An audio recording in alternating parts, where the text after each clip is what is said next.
गुंबद खज़रा देखूं। गाली दे दिया तो आप कमजोर हो गए, गुस्सा आया और किसी पर आपने हाथ उठा दिया तो आप पहलवान नहीं है बल्कि कमजोर हो गए। पहलवान बनो, लेकिन आज हमें आप में सब्र, बदला का भावना है, बदला लेना। बदला न लिए तो बेइज्जती नहीं, बेइज्जती इसमें नहीं है बल्कि बेइज्जती बदला लेने में है, इज्जत सब्र करने में। लेकिन आज चाहे जितना आदमी का समझाओ आदमी मानने वाला नहीं। आजकल तो हम लोगों की मिसाल वैसे हो गई। मौलाना बताते हैं कि एक स्कूल चलता रहा है प्राइमरी, तो मास्टर पढ़ावत रहा है, कोनो लड़का गलती की तो मास्टर साहब का डांटिन कहने गधे। हम लोग लड़के गधा कह दिए थे, हालांकि कहना नहीं चाहिए, है गधे। और धोबी के पीछे, स्कूल के पीछे एक धोबी जाता है, धोबी वह सुनिस तो चौका कहे साहब का स्कूल में गधा पढ़ा था। मास्टर साहब का थे गधे, तो धोबी वह लौट गया। वह स्कूल में मास्टर साहब से कहा था, मास्टर साहब आपका स्कूल में गधान के पढ़े होते? वो गुस्सा में बैठे ना, कहीं हाँ होते तो कहें तो हमरो गधा पढ़ा दे जले आओ। गुस्सा में कह धोबी वह सही जाने वगवा अपन गधा खोल लाओ, और खोल के अलावा स्कूल में कह लियो मास्टर साहब के दाखिला कर लियो, तो कलम वलम चले कहीं दाखिला ले लिया, कहीं फीस तो कहीं 300 रुपया, तो धोबी वह 300 रुपये दे दिए।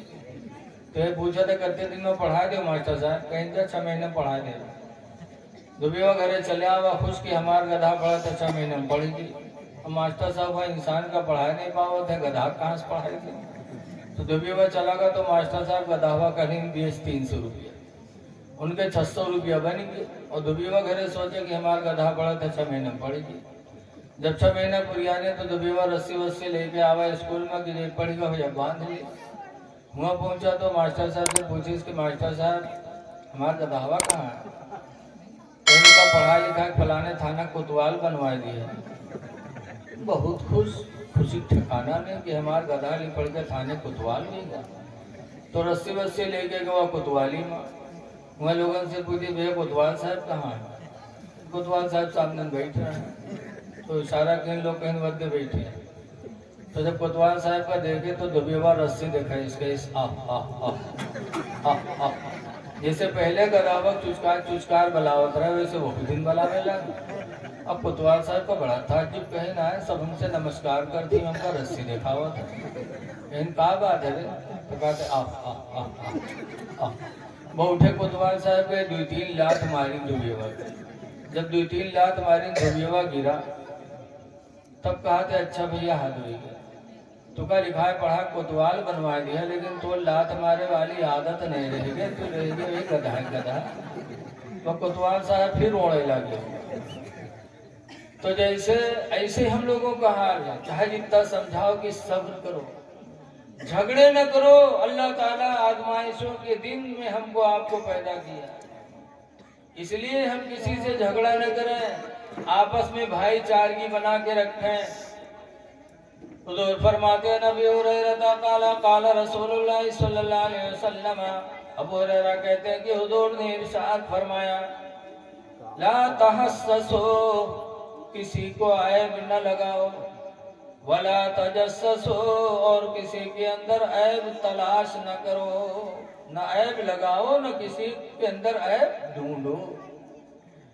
वला तहासुदु, और हसद न करो, वला तबागदु, और बुग़्ज़ न करो, वकूनु इबादल्लाहि इख़वाना, और अल्लाह के बंदो आपस में भाई भाई बन जाओ, भाई भाई बन के रहो, आपस में भाईचारगी कायम करो, हसद न करो, बुग़्ज़ न करो।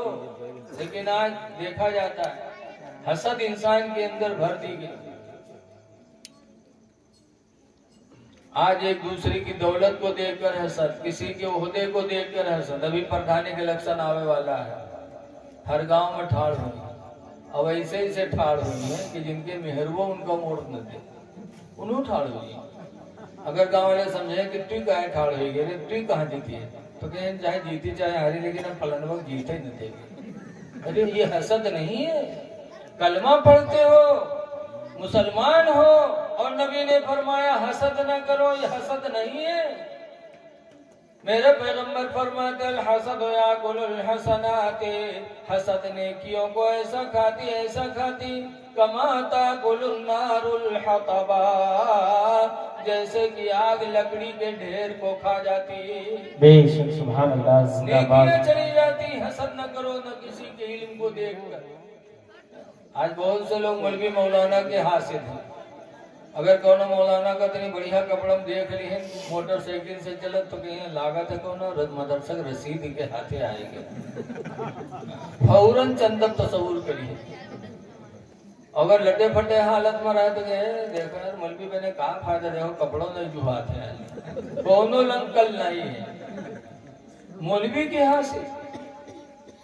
ऐ लोगों, हुजूर सल्लल्लाहु अलैहि वसल्लम पर जब कुरान की आयत नाजिल हुई, मा काना मुहम्मदुन अबा अहदिम मिन रिजालिकुम, मोहम्मद तुम मर्दों में से किसी के बाप नहीं, वलाकिन रसूलुल्लाह, लेकिन अल्लाह के रसूल हैं, व खातमन नबिय्यीन, और आखिरी नबी हैं। आखिरी नबी मेरे पैगंबर हैं। तो साहबा ने सुना तो रोने लगे, कहने लगे अल्लाह के रसूल आप आखिरी हैं, आपके बाद कोई नबी नहीं आएगा? कहा ना, आप मेरे बाद कोई नबी नहीं आएगा। तो साहबा के आंखों में आंसू आ गए कि अल्लाह के रसूल जब आपके बाद कोई नबी नहीं आएगा तो हम लोगों को दीन कौन सिखाएगा?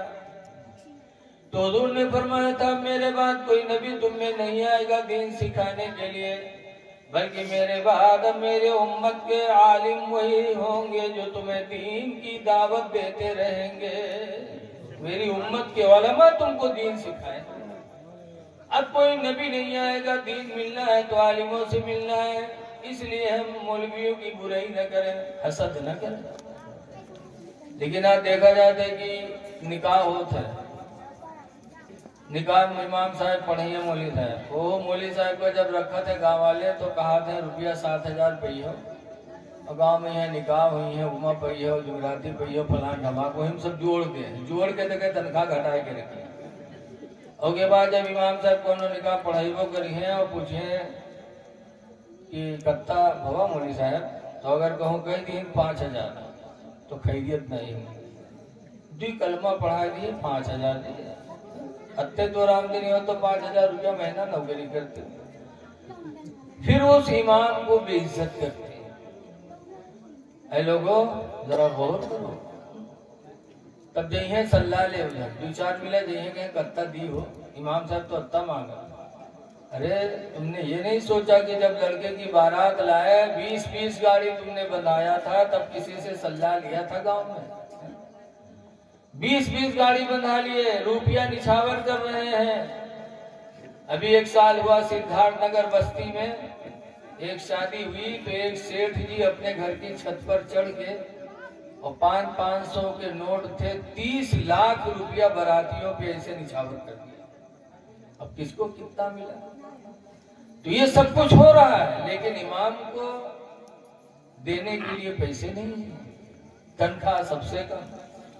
मस्जिदों में कालीन बिक जाएगी, कालीन के लिए पैसा है, पत्थर लगाने के लिए पैसा है, शहरों में एसी लगाने के लिए पैसा है, लेकिन इमाम को देने के लिए गांव वाले गरीब हो जाए। ऐ लोगों, इमामों की कदर करो। हदीस में आया इमामो जामिनुन, इमाम तुम्हारी नमाजों का जामिन है, जिम्मेदार है तुम्हारी नमाजों का। तो इसलिए एक दूसरे के खिलाफ न सोचो। 2-1 बातें और कहकर मैं अपनी तकरीर खत्म कर रहा हूँ, चूंकि हमारी माँ बहनें भी यहाँ ज्यादा हैं। हुजूर सल्लल्लाहु अलैहि वसल्लम ने एक आराबी को ईमान की दावत दी, तो आराबी ने पूछा आप हैं कौन? कहा मैं नबी हूँ। कहा नबी है? कहा हाँ। कहा अगर आप नबी है ना तो ये दरख्त लगा हुआ है, इस दरख्त को बुलाओ, अगर तुम्हारे बुलाने पे चल देगा तो मैं मान लूंगा कि तुम नबी हो। तो हुजूर ने दरख्त को इशारा किया तो दरख्त हिला इधर उधर और फिर जड़ों समेत उखड़कर अपनी शाखों को रसूलुल्लाह के कदमों में रख दिया, चल के आए। कह दो सुभान अल्लाह यार, अल्लाह कादिर है। तो तो एक सहाबी जो थे मौजूद, उन्होंने कहा अल्लाह के रसूल अब इजाजत है तो हम आपको सजदा करेंगे। उन्होंने फरमाया गैर खुदा को सजदा जायज नहीं है। कहा या रसूल अल्लाह, पेड़ आपको सजदा कर रहा है तो हम तो आपकी उम्मती हैं, हमको तो ज्यादा हक है कि आपको सजदा करें। तो हुजूर ने क्या फरमाया था, अल्लाह के अलावा किसी को सजदा करना जायज नहीं है। अगर जायज होता तो मैं औरतों को हुक्म दे देता कि सुबह शाम अपने मर्दों को सजदा करें, लेकिन अल्लाह के अलावा किसी को सजदा जायज नहीं है। अगर जायज होता तो औरतों को हुक्म देता कि सुबह शाम तुम अपने मर्दों को सजदा करो। अब इससे दो बातें, एक तो सहाबा का इश्क देखो कि सजदा करने के लिए तैयार हो गया। आज ऐसे है उम्मती की नमाज पढ़ने के लिए तैयार हो, सलाम नहीं पढ़ते नबी पर, और वो नबी को सजदा करने के लिए तैयार थे। आला हजरत फरमाते हैं कि पेशे नजर वो नौ बहार, सजदे को दिल है बेकरार। वो सहाबी सजदा के लिए जब तैयार हो, पेशे नजर वो नौ बहार, सजदे को दिल है बेकरार, और रोकिए सर को रोकिए, हाँ यही इम्तिहान है। सुभान अल्लाह, सुभान अल्लाह। हम किसी को सजदा नहीं कर सकते। सिर्फ आदम अलैहिस्सलाम पहली शरीयत में सजदे तादीमी जायज था, इसीलिए आदम को सजदा फरिश्तों ने किया था। यूसुफ अलैहिस्सलाम को सजदा उनके माँ बाप ने किया था, भाइयों ने किया था कि नहीं किया था। कुरान करीम सूरह यूसुफ 12वां में है, या बती इन्नी रअयतु अहदा अशरा कौकबन वश्शम्स वल कमर रअयतुहुम ली साजिदीन। यूसुफ अलैहिस्सलाम ने अपने अब्बा से कहा था, मेरे अब्बा मैंने 11 सितारा और चांद और सूरज को सजदा करते हुए देखा। तो ताबीर बताई गई थी कि या यूसुफ, एक वक्त आएगा कि तुम्हारे भाई तुमको सजदा करेंगे, तुम्हारे माँ बाप तुमको सजदा करेंगे। सूरज से मुराद बाप, चांद से मुराद माँ, और सितारों से मुराद भाई। तो सजदे तादीमी उस वक्त था, लेकिन अब सजदे तादीमी भी हराम हो गया। हम पीर को भी सजदा नहीं कर सकते। बहुत से जाहिल है, वो देखिए वो वही पर गिर पड़े। हमने बिलगिराम में देखा, हुजूर सैयद अवैस मुस्तफा के पैर पर एक तो मुरीद गिरा, हजरत मारिल्ला। क्या है, खुद गुनहगार हो रहे हो, दूसरे को भी गुनहगार बना रहे हो। पीर को भी हम सजदा नहीं कर सकते। सजदे तादीमी हमारी शरीयत में हराम है। अगर सजदे तादीमी जायज होती तो अल्लाह के रसूल औरतों को हुक्म दे देते, औरतें अपने शौहरों को सजदा करती। ऐ मेरी माँ बहनों, इससे अंदाजा लगाओ कि शौहरों का दर्जा तुम पर कितना बुलंद है। इसीलिए एक सहाबी औरत हुजूर के पास गई, कहने लगे अल्लाह के रसूल, मेरे आदमी के बदन में इतना बड़ा फोड़ा है और वो बदबू करता है, इतना बदबू करता है कि घर में नाक नहीं दी जाती, तो क्या इसी हालत में मैं दूसरे कमरे में रह सकती हूँ? तो हुजूर ने फरमाया था, तुम दूसरे कमरे में रहने के लिए पूछ रही हो? तुम जाओ और अपने शौहर के फोड़े को जबान से चाटो, और उस वक्त तक चाटती रहो जब तक कि तुम्हारे मर्द का फोड़ा ठीक न हो जाए। ऐ मेरी माँ बहनों, सोचो इससे कि मर्दों का मकाम तुम पर कितना है।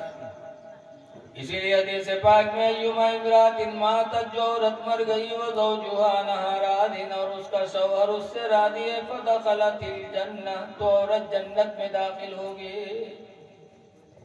इसलिए माँ बहनों से गुजारिश है कि अपने शौहरों की फर्मा बरदारी करो और नमाजों की पाबंदी करो, खुद पाको साफ रहो, तो इंशाअल्लाह ताला घर में कभी नफरत नहीं होगी। पाकी मोहब्बत का सबब है। अल्लाह कुरान में फरमाता है युहिब्बुल मुतताहिरीन, अल्लाह पाक रहने वाले लोगों से मोहब्बत करता है। लोगों, अल्लाह के महबूब बनो, पाको साफ रहो, अल्लाह के महबूब रहोगे, और जब मौत आएगी तो मुसलमान बन के दुनिया से जाओगे। अल्लाह फरमाता वला तमूतुन्ना इल्ला व अंतुम मुस्लिमून, हरगिज हरगिज तुम न मरो मगर मुसलमान बन के मरो। अत्तहूर निस्फुल ईमान, मेरे नबी ने फरमाया कि पाकी तो आधा ईमान है, आधा ईमान तो अल्लाह ने पाकी में रखा है। इसलिए आप हजरात से गुजारिश है कि पाक और साफ रहो और मौत के लिए हमेशा तैयार रहो। खुदा जाने किस वक्त बुलावा आए। सहाबा मौत के लिए तैयार रहते थे, नबी भी मौत के लिए तैयार रहते थे। तो हमारी माँ बहनों से गुजारिश है कि तुम अपने शौहरों की फर्मा बरदारी करो और पाक और साफ रहो। इंशाअल्लाह कभी नफरत नहीं होगी। हमने तो बहुत करीब से देखा है कि पाकी मोहब्बत का सिला है। कोई बहुत गुरहार हो, बहुत खूबसूरत हो, नाक लपेटे घूमे तो उनके करीब कोई जी देखा जाता है। अगर कोई के मेहमान जाओ, साफ सुथरा लड़का घर से निकले तो उनका इंसान गोद में ले लेता, कभी चुम्मा लेता, कभी गाल पर हाथ फेरता। और कोई के घरे जावी में लड़का निकल आए जो कि नाक से बुल्लू बुल्लू नाके बहाए तो उनके कोई चुम्मा ली नहीं ले। पाकी इंसान की फितरत में जाता है। इसलिए माँ बहनों, अगर चाहती हूँ कि हमारा शौहर हमसे मोहब्बत करे तो तुम पाको साफ रहो और नमाजों की पाबंदी करो। सहाबिया का वाकया मैंने आपके नजरों के सामने रखा है। एक बात और देखो, आज हम लोग दुआ करवाने के लिए पीर साहब के पास जाते हैं, लेकिन क्या पीर साहब दुआ कर देंगे तो गारंटी है दुआ कबूल हो जाएगी? कोई गारंटी नहीं। अल्लाह चाहे तो कबूल कर ले। होना चाहिए, बुजुर्गों से दुआ करवाना चाहिए। हुजूर सल्लल्लाहु अलैहि वसल्लम ने हजरत उमर से दुआ करवाई थी अपने लिए। कहा था उमर अपने भाई के लिए दुआ किया करो, और हुजूर ने अपनी तरफ इशारा किया। तो जब हुजूर ने हजरत उमर से दुआ करवाई अपने लिए, जबकि हुजूर तो माशाअल्लाह मासूम है, बख्शे बख्शाए हैं, लेकिन फिर भी तालीम उम्मत के लिए ऐसा किया कि हमको आपको भी अपने बड़ों से दुआ करवाना चाहिए। लेकिन दुआ कबूल होगी कि नहीं होगी कोई गारंटी नहीं। लेकिन 3 लोग ऐसे हैं जिनकी दुआएं अल्लाह ताला कबूल फरमाते। हुजूर ने फरमाया 3 लोगों की दुआएं अल्लाह ताला रद्द नहीं करता। नंबर 1 पर माँ बाप, कि माँ बाप अपने औलाद के लिए दुआ कर दें तो अल्लाह ताला माँ बाप की दुआ को रद्द नहीं करता। इसलिए लोगों, ऐ नौजवानों, अपने माँ बाप को राजी करो। राजी करोगे माँ बाप दुआ दे देंगे तो अल्लाह ताला जरूर कबूल करेगा। इसीलिए मारहरा के गद्दी नशीन हुजूर सैयद नजीब हैदर हसन मियाँ हर साल उर्स तासमी में कहते हैं, मेरी मौजूदगी में भी 1 दफा कहा, 2 दफा कहा कि ऐ मेरे बरकाती मुरीदो, तुम अपना अपना घर छोड़ के तमाम दूर दराज से सफर करके आए हो इसलिए कि तुम्हारा पीर तुमको बख्शवा लेगा? कहा कतान नहीं, जब तक तुम्हारे माँ बाप तुमसे राजी नहीं होंगे एक पीर तुम्हारे काम नहीं आ सकता। इसलिए माँ बाप को राजी करो, माँ बाप की इज्जत करो। सबसे बड़े पीर हमारे तुम्हारे लिए तो हमारे माँ बाप। और दूसरे नंबर पर मुसाफिर, कोई मुसाफिर हो, सफर में हो और उसकी मदद कर दो, वो दुआ दे दे तो हुजूर फरमाते उसकी दुआ को भी अल्लाह ताला रद्द नहीं करता। और तीसरे नंबर पर परेशान हाल, कोई परेशान हो, चाहे हिंदू हो चाहे मुस्लिम, कोई इंसान परेशान हो, चाहे मुसलमान हो हिंदू हो, परेशान की तुम मदद कर दो। भूखा हो खाना दे दो, मुसीबत में है मदद कर दो, बीमार है इलाज करा दो। और वो मजलूम अगर दुआ दे देगा तो हुजूर फरमाते अल्लाह ताला उसकी दुआ कभी रद्द नहीं करता। इसलिए 4 दिन की जिंदगी में एक दूसरे के ऊपर रहम करो, अल्लाह आप पर रहम फरमाएगा। हजरत मौलाना साहब आ गए, हम समझे भी नहीं आए। देखिए इन चंद बातों पर अल्लाह ताला हमको आपको अमल की तौफीक दे। और 12 बजने वाले हैं और आप जाएंगे नहीं, चूंकि हम तो करीब से आए हैं, हजरत हमारे दूर से आए हैं। इसलिए हजरत को इस निस्बत से सुनिए कि एक अल्लाह के नेक बंदे से इनको निस्बत क्या उनकी नस्ल के हैं। सूफी साहब किबला भी जैसा आलिम मिलना मुश्किल है। आज हर आलिम अपना अपना बनाता है, दीन का भी काम करता अपना बनाता, लेकिन हमने इनके वालिद को देखा कि इन्होंने, इनके वापा ने अपने औलादों के लिए कुछ नहीं किया। जो कुछ सब मस्जिद मदरसा, आज नूरी मस्जिद देख लो, गोला की कितनी शानदार बनवाया हजरत ने, मदरसा कितना आलीशान, लेकिन अपना घर नहीं बनाया। ये बहुत बड़ी बात हो गई, बहुत बड़ी बात हो गई। जबकि गोला में हजरत के मानने वाले इतने बड़े बड़े दौलत वाले हैं कि अगर चाहते तो हजरत भी कई मंजिला बिल्डिंग बनवा लेते, लेकिन बहुत अल्लाह वाले थे, उनकी औलाद है। आप हजरात इनकी तकरीर को सुना, इनकी ज़बान में अल्लाह ने असर रखा है। इंशाअल्लाह इनकी बातों पे हमें और आपको तवज्जो करनी है और इंशाअल्लाह ताला हमारे आपके दिलों में इनकी बात बैठेगी। मैं इन्हीं बातों के साथ अपने को रुखसत कर रहा हूँ। अस्सलामु अलैकुम वरहमतुल्लाहि वबरकातुहू।